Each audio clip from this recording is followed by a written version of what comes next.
ఆరు కూతలు పిచ్చి ప్రేలాపనలకు పోతే ప్రజలు చూస్తూ ఊరుకోరనే విషయాన్ని కృష్ణా జిల్లా వైసీపీ నేతలు గుర్తించుకోవాలని మంత్రి కొల్లు రవీంద్ర హెచ్చరించారు. గత 5 ఏళ్లు వైసీపీ నేతల దుర్మార్గాలకు మొన్నటి ఎన్నికల్లో ప్రజలు స్పష్టమైన తీర్పు ఇచ్చారన్నారు. చెప్పుతో కొట్టినట్లు ఎన్నికల్లో ఫలితాలిచ్చారన్నారు. గత 5 ఏళ్లు చేసిన దుర్మార్గాలు కూసిన కారు కూతల్ని రాష్ట్ర ప్రజలు మర్చిపోలేదని కొడాలి నాని, పేర్ని నాని, వల్లభనేని వంశీలను ఉద్దేశించి మంత్రి కొల్లు రవీంద్ర హెచ్చరించారు. బయటకు వచ్చినాయి కలుగులో వచ్చినటువంటి కొడాలి నాని, వంశీ ఇంక మిమ్మల్ని ఆ దేవుడే కాపాడలేమో నాకు తెలిసి. ఎందుకంటే అంత కసిగా ఉన్నారు ప్రజలు. మీరు మాట్లాడినటువంటి మాటలు ఇప్పటికి కూడా మీలో ఇంకా పరివర్తన రాలే.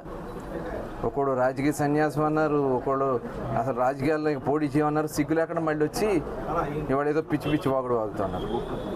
మీలో నిజంగా నీతి నిజాయితీ ఉంటే ఇవాళ ప్రజలు ఎందుకు తిరస్కరిస్తారు? మీకు వెంకటేశ్వర స్వామి లడ్డూకి సంబంధించినటువంటి నెయ్యిని కల్తీ చేసి హిందువుల కొవ్వుతో ఆ నెయ్యిని లడ్డూ ప్రసాదంలో వాడి స్వామివారి కైంకర్యాల్లో వాడితే ఇంకా మీరు అతనితో ఉన్నారంటే ఇంకా ఇంతకంటే ఘోరం అయితే ఘోరం ఇంకోటి ఉండదు. నీచ రాజకీయాలు ఇంతకంటే ఇంత ఘోరం ఉండదు.